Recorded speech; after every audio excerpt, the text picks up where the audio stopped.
এদিকে কোটা সংস্কারের দাবিতে আজও বিক্ষোভ সমাবেশ করেছেন আন্দোলনকারীরা। ঢাকা বিশ্ববিদ্যালয় থেকে মিছিল নিয়ে শাহবাগ মোড়ে এসে অবস্থান নেন তারা। এক পর্যায়ে বন্ধ করে দেওয়া হয় যান চলাচল। ঢাকা ও ঢাকার বাইরেও বিভিন্ন স্থানে সড়ক ও রেলপথ অবরোধ করে বিক্ষোভ করেন শিক্ষার্থীরা। দাবি আদায় না হওয়া পর্যন্ত আন্দোলন ও কর্মসূচি অব্যাহত রাখারও ঘোষণা দেন তারা। কোটা সংস্কার ইস্যুতে চলমান আন্দোলনে শুক্রবার বিকেলে ঢাকা বিশ্ববিদ্যালয়ের কেন্দ্রীয় গ্রন্থাগারের সামনে থেকে মিছিল নিয়ে বের হয় শিক্ষার্থীরা। চারুকলার সামনে হয়ে মিছিল গিয়ে থামে শাহবাগ মোড়ে। এ সময় যান চলাচল বন্ধ হয়ে যায় শাহবাগ কেন্দ্রিক প্রতিটি সড়কে। আইন শৃঙ্খলা বাহিনীর সতর্ক অবস্থানের মুখে হয় বিক্ষোভ। দাবি জানান কোটার যৌক্তিক সংস্কারের। আমরা সরকারের কাছে একটাই অনুরোধ করব যেন আমাদের যে দাবিগুলো আছে সেগুলো মেনে নেওয়া, না হলে যতদিন না মেনে নেওয়া হবে ততদিন আমাদের এই মিছিল এই বিক্ষোভ চলতেই থাকবে। আমরা একদম আমাদের ন্যায়ের দাবি নিয়ে একটি যৌক্তিক পথে থাকবো যতক্ষণ পর্যন্ত আমাদের দাবিটি আদায় হচ্ছে। আমরা চাচ্ছি প্রশাসন সুন্দর এবং সমৃদ্ধ সুন্দর একটা আলোচনার মাধ্যমে তারা যেন আমাদের আন্দোলন মেনে নেয় এবং সংসদে বিল পাস করে। আমরা বরং নির্বাহী বিভাগ অর্থাৎ সরকারের কাছ থেকে একটা স্পষ্ট বক্তব্য চাই। মিছিল নিয়ে বের হয় ঢাকা কলেজের শিক্ষার্থীরা। মিরপুর রোড হয়ে গিয়ে শেষ হয় শাহবাগে। এছাড়াও একই ইস্যুতে পথে ছিল শেরেবাংলা কৃষি বিশ্ববিদ্যালয়ের শিক্ষার্থীরা। যতদিন পর্যন্ত না এটা বাস্তবায়ন হয় ততদিন পর্যন্ত আমরা মাঠে থাকবো ইনশাল্লাহ। তো আমরা আশা করি পুলিশ প্রশাসন এমন কোনো স্টেপ নেবে না যার কারণে আমাদের আন্দোলন বিঘ্ন হতে পারে। বিকেল 6:30টার দিকে নতুন কর্মসূচি জানায় বৈষম্য বিরোধী ছাত্র আন্দোলন। ঘোষণা দেয় রাজপথে থাকার। আগামীকাল আমাদের সকল বিশ্ববিদ্যালয় ও জেলায় জেলায় অনলাইন অফলাইন প্রতিনিধি বৈঠক হবে এবং বিকাল 6টায় আমরা আমাদের পরবর্তী কঠোর কর্মসূচি নিয়ে একটি প্রেস ব্রিফিং করব।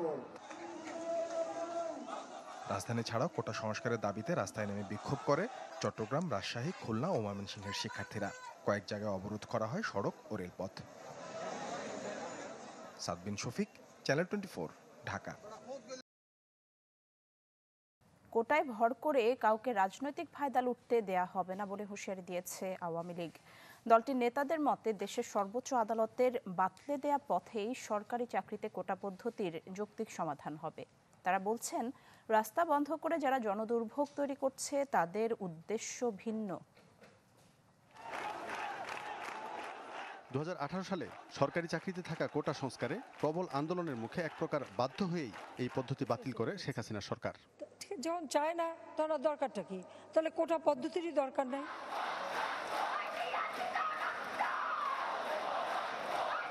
সম্প্রতি কোটা বাতিলে সরকারের সেই সিদ্ধান্ত আদালত বাতিল করলে ফের মাঠে নামে শিক্ষার্থীরা।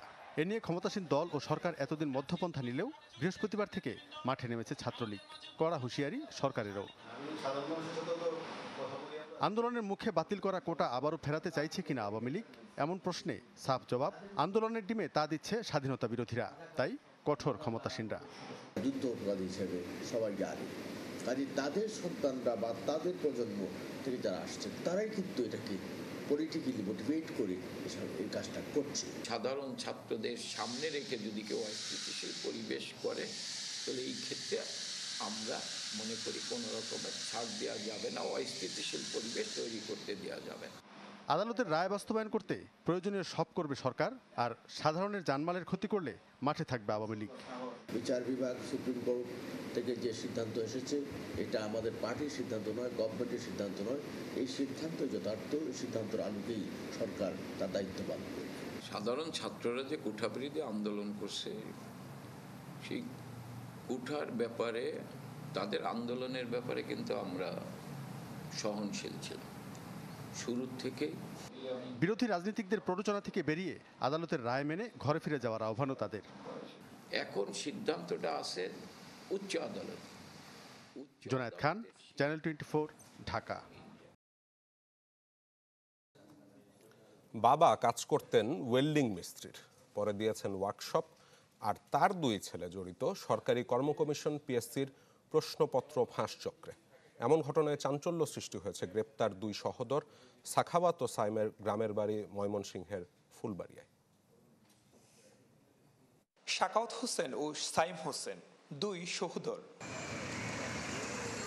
সরকারি কর্ম কমিশন পিএসসির বিভিন্ন নিয়োগ পরীক্ষার প্রশ্ন ফাঁসের ঘটনায় যে ১৭ জনকে গ্রেফতার করা হয়েছে তার মধ্যে এই দুই ভাইও আছেন।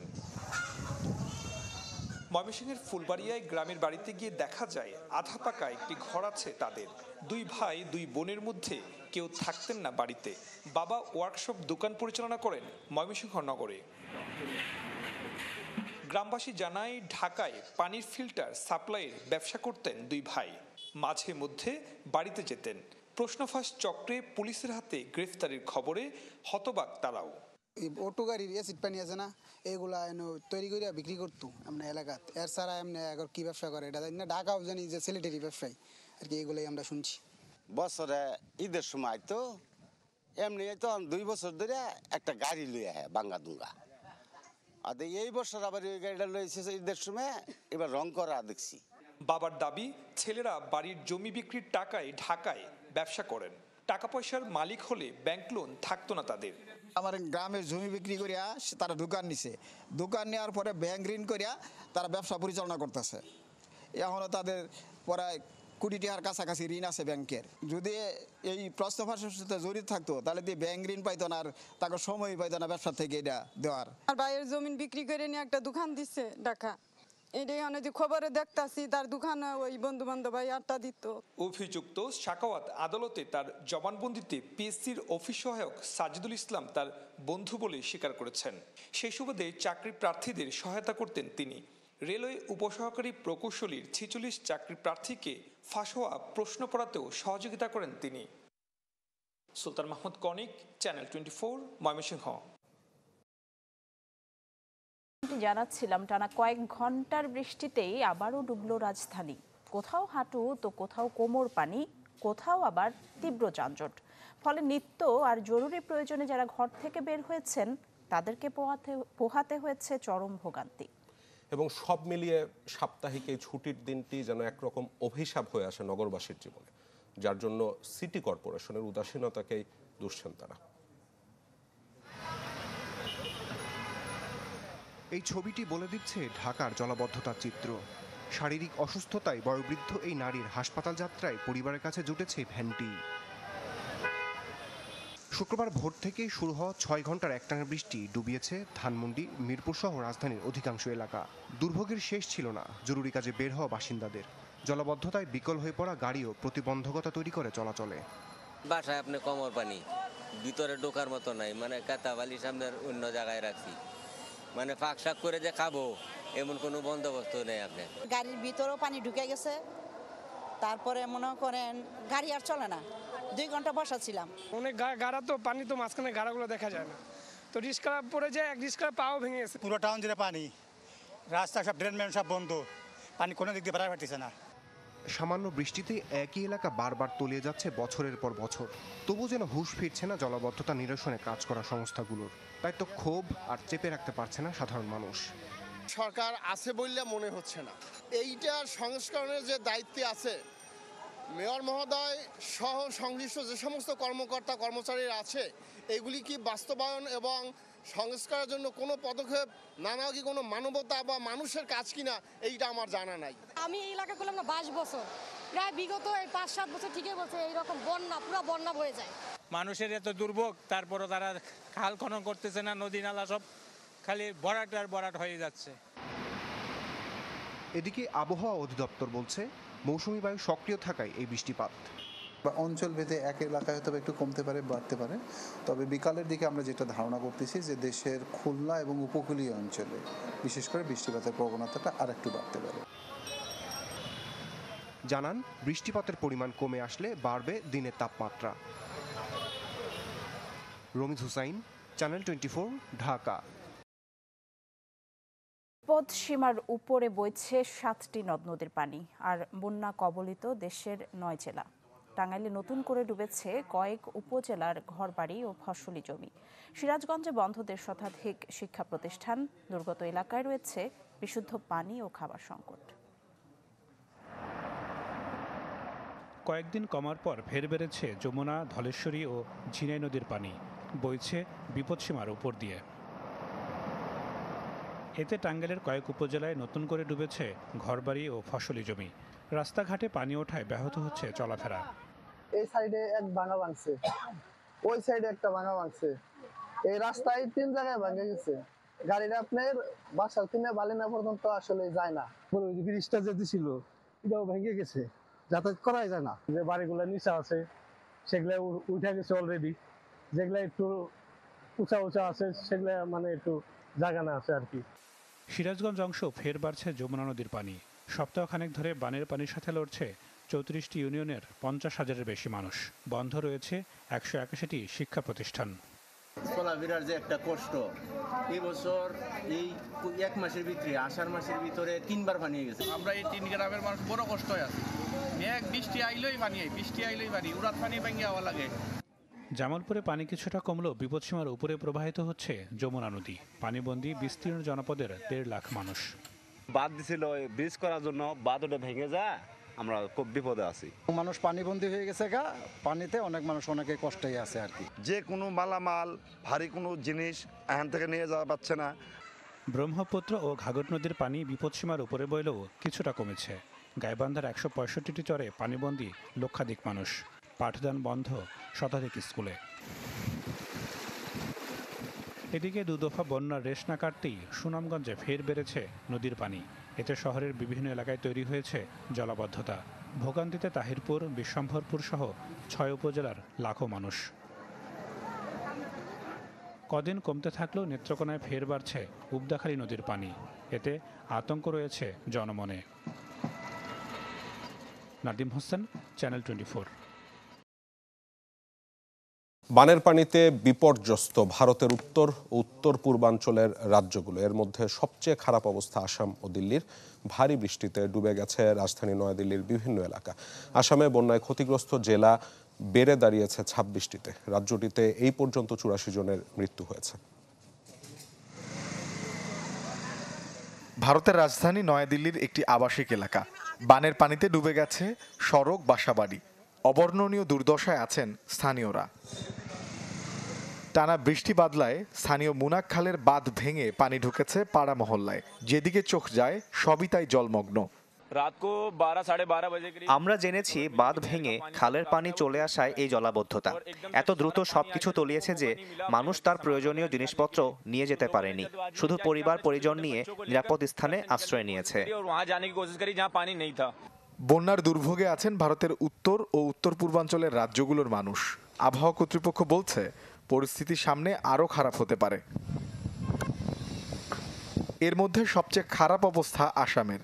রাজ্যের নগাঁও জেলায় গেল 2 মাসের প্রবল বর্ষণের কারণে বন্যায় তলিয়ে গেছে ক্ষেত খামার। পানিবন্দী হয়ে আছেন আবাসিক এলাকার মানুষ, যাতে বাস্তুচ্যুত হয়েছেন 1000-এর বেশি লোক।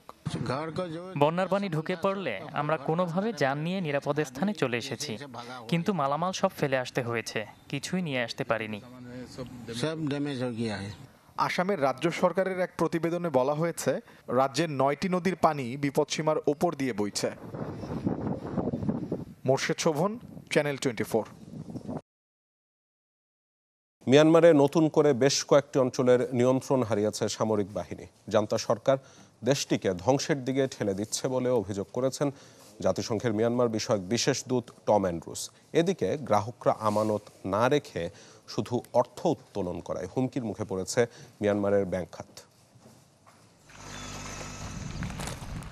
জনমানবহীন অঞ্চলে পরিণত হয়েছে মিয়ানমারের শান রাজ্যের লাশিও শহর। 3 জুলাই থেকে অঞ্চলটিতে জান্তা বাহিনীর সাথে বিদ্রোহীদের তুমুল লড়াইয়ের জেরে শহর ছেড়ে পালিয়েছেন বাসিন্দারা। সপ্তাহব্যাপী সংঘর্ষে অনেক জান্তা ঘাঁটি এবং ফাঁড়ি ধ্বংস করে দিয়েছে বিদ্রোহীরা। মান্দালয়ে নতুন করে বেশ কিছু অঞ্চলের দখল হারিয়েছে সেনাবাহিনী। বিদ্রোহীদের সাথে লড়াইয়ে ইয়েনাস্তা চেকপোস্টে নিহত হয়েছে অন্তত 7 জান্তা সেনা। ঘাঁটি পুনরুদ্ধারে বেসামরিক অঞ্চলে উপর্যুপরি হামলা চালাচ্ছে তাতমাদো। এতে প্রাণ গেছে বেশ কয়েকজন বাসিন্দারও। দেশজুড়ে বিদ্রোহী জান্তা বাহিনীর সংঘর্ষে ধসে পড়েছে মিয়ানমারের ব্যাংক খাত। আমানত না রেখে শুধু উত্তোলনই করছে সাধারণ মানুষ। এমন অবস্থায় গ্রাহকরা বেসরকারি ব্যাংক থেকে প্রতিদিন কী পরিমাণ টাকা তুলতে পারবে তা ঠিক করে দিয়েছে দেশটির কেন্দ্রীয় ব্যাংক। এদিকে জান্তা বাহিনী মিয়ানমারকে ধ্বংসের চেষ্টা করছে এমন সতর্কবার্তা দিয়েছেন জাতিসংঘের মিয়ানমার বিষয়ক বিশেষ দূত টম অ্যান্ড্রুজ। বৃহস্পতিবার নিরাপত্তা পরিষদের বৈঠকে দেশটির হালনাগাদ পরিস্থিতি তুলে ধরেন তিনি। জানান জনবল, সামরিক সরঞ্জাম আর ঘাঁটি হারিয়ে চাপে রয়েছে সামরিক সরকার। অ্যান্ড্রুজের মতে গেল 10 মাসে বিদ্রোহীদের প্রতিরোধে যেসব পদক্ষেপ নিয়েছে সরকার তাতে শুধুই প্রাণ গেছে বেসামরিক মানুষের। ওয়ালিউল্লাহ ফারুক, চ্যানেল 24। ফাইনালের ভেন্যু মায়ামিতে প্রথম অনুশীলন সেরেছে আর্জেন্টিনা দল। ফুরফুরে মেজাজে ছিলেন ফুটবলাররা, তবে অনুপস্থিত গঞ্জালো মন্তিয়াল। এদিকে বেনফিকায় আরও 1 বছর থেকে যাওয়ার পরিকল্পনা জাতীয় দলের জার্সিতে শেষ ম্যাচ খেলার অপেক্ষায় থাকা আনহেল দি মারিয়ার। কোপা আমেরিকা ফিনালিসিমা, বিশ্বকাপ, আবারও কোপা আমেরিকা। 3 বছরে চতুর্থ শিরোপার খুব কাছে আর্জেন্টিনা। প্রথম সেমিফাইনাল খেলায় কলম্বিয়ার চেয়ে একদিন আগেই ফাইনালের শহর মায়ামিতে আলবিসেলেস্তেরা। তবে ভেন্যু হার্ড রক স্টেডিয়াম নয়, অনুশীলন সেরেছে ইউনিভার্সিটি অফ ফ্লোরিডায়। প্র্যাকটিসে চনমনে মেসি, ডিপলরা। নিজেদের মতো করে ঘাম ঝরিয়েছেন ফুটবলাররা। নেই কোনো ইনজুরি, নিষেধাজ্ঞার খড়গ। একেবারে ফিট স্কোয়াড পাচ্ছেন লিওনেল স্কালোনি। তবুও দলের সাথে অনুশীলনে ছিলেন না গঞ্জালো মন্তিয়াল। ব্যক্তিগত কারণে মায়ামিতে প্রথম সেশন মিস করেছেন সেভিয়ার এই রাইট ব্যাক। ফিরেছেন মার্কোস আকুইনিয়া, যিনি কিনা পেশির ইনজুরিতে আগের ম্যাচ মিস করেছেন। এখানে আরও 2 সেশন অনুশীলনের সুযোগ পাচ্ছেন ফুটবলাররা। বিদায়ী ম্যাচ বলে আলোচনায় আনহেল দি মারিয়া আর নিকোলাস ওতামেন্দি। ফাইনালে শুরুর একাদশে ওতামেন্দিকে দেখতে পাওয়ার সম্ভাবনা কম, তবে ফরওয়ার্ড লাইনে মেসির পাশেই থাকছেন দি মারিয়া, যিনি অন্তত আরও 1 বছর থাকছেন বেনফিকায়, নিশ্চিত করেছেন ক্লাব সভাপতি রুই কস্তাকে। এতে করে কৈশোরের ক্লাব রোজারিও সেন্ট্রালের হয়ে কোপা সুদামেরিকানা খেলার সম্ভাবনা শেষ হয়ে গেল ফিদেওর। তবে অদূর ভবিষ্যতে ফিরতে চান পুরনো ক্লাবে। আমার পরিবারের সবাই রোজারিও থাকে, অবশ্যই সেখানে ফেরার ইচ্ছা আছে। জাতীয় দল থেকে অবসরে গেলেও ক্লাব ক্যারিয়ার চলবে। সেন্ট্রালের হয়ে কোপা লিবার্তাদোরেস জয় করতে চাই। আর্জেন্টিনার শেষ 4 শিরোপাজয়ী ম্যাচের প্রতিটায় গোল করেছেন আনহেল দি মারিয়া। এবারও নিশ্চয়ই এই উইঙ্গারকে ঘিরে স্বপ্ন দেখছেন বিশ্বজোড়া আকাশী নীল ভক্তরা। রিদওয়ান শুয়েব, চ্যানেল 24। এবার ক্রিকেটের খবর। বিশ্বকাপ ব্যর্থতার পর সিরিয়াস বিসিবি। টি-20-র জন্য ক্রিকেটার খুঁজে পেতে বিপিএল-এর আগে গড়াবে শর্টার ফরম্যাটের আরও একটি টুর্নামেন্ট। সাবেক প্রধান নির্বাচক মিনহাজুল আবেদিনের বিশ্বাস, সমৃদ্ধ হবে জাতীয় দলের পাইপলাইন। সময়ের পালাবদলে টি-20 ক্রিকেটের জনপ্রিয়তা বেড়েছে, অথচ এই ফরম্যাটেই টিম বাংলাদেশের পারফরমেন্স গড়পড়তা।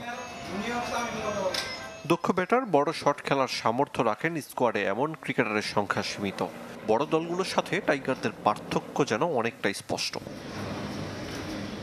2026 সালে টি-20-র পরবর্তী বিশ্ব আসর হাতে পর্যাপ্ত সময়, তবে সঠিক পরিকল্পনা না করলে ভাগ্য কি বদলাবে?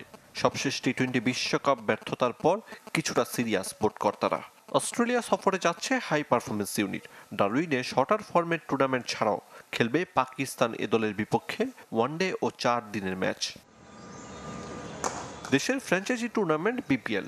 টি-20-র জন্য ক্রিকেটার খুঁজে পেতে যেখানে নজর রাখেন নির্বাচকরা, এবছর যোগ হচ্ছে আরও একটি টুর্নামেন্ট। ঘরোয়া ক্রিকেটারদের নিয়ে টি-20 লিগ আয়োজনের কথা আগেই জানিয়েছিল বিসিবি। 5 ডিসেম্বর শুরু হবে প্রথম আসর। এই 8টা টিমের এনসিএলের অনেকগুলি খেলোয়াড়ের সুযোগ হবে সিলেক্টেডদের দেখার, এবং এখান থেকে কিছু নম্বর ভালো যদি প্লেয়ারকে বাছাই করে নেওয়া যেতে পারে এবং টি-20-র জন্য স্পেশালিস্ট হিসাবে গড়ে তুলতে পারে। এটা আমাদের সামনের দ্বিপাক্ষিক সিরিজগুলি আছে, টি-20 এখানে কাজে লাগাতে পারে। তবে আপাতত জাতীয় দলের ক্রিকেটারদের ভাবনায় পাকিস্তান সফর, যেখানে টেস্ট চ্যাম্পিয়নশিপের অংশ 2টি ম্যাচ খেলবে নাজমুল শান্তর দল। দীর্ঘদিন পর লঙ্গার ভার্সন ম্যাচ খেলতে নামার আগে প্রস্তুতি ম্যাচ আয়োজনের পরিকল্পনা বিসিবির। ভেন্যু হিসেবে চট্টগ্রামকে বেছে নিলেও অনুশীলনে বাধা হতে পারে বৃষ্টি। চিরঙ্গে এখনও একটা প্ল্যান যেটা আমরা দেখেছিলাম, এখানে টিম ম্যানেজমেন্ট প্ল্যান করেছে 2 বা 3টা 3 ডেজ ম্যাচ খেলবে।